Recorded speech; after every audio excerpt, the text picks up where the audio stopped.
اور ان لوگوں نے اللہ کے سوا اور معبود بنا لیے ہیں تاکہ وہ ان کے لیے موجب عزت ہوں. ہرگز نہیں، وہ معبود ان کی پرستش سے انکار کریں گے اور ان کے دشمن و مخالف ہوں گے. کیا تم نے نہیں دیکھا کہ ہم نے شیطانوں کو کافروں پر چھوڑ رکھا ہے کہ وہ ان کو خوب اکساتے رہتے ہیں؟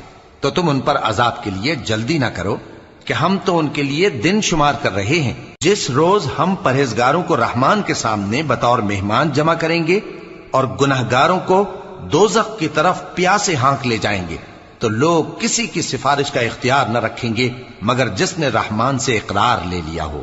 اور کہتے ہیں کہ رحمان بیٹا رکھتا ہے. ایسا کہنے والو، یہ تو تم بری بات زبان پر لاتے ہو.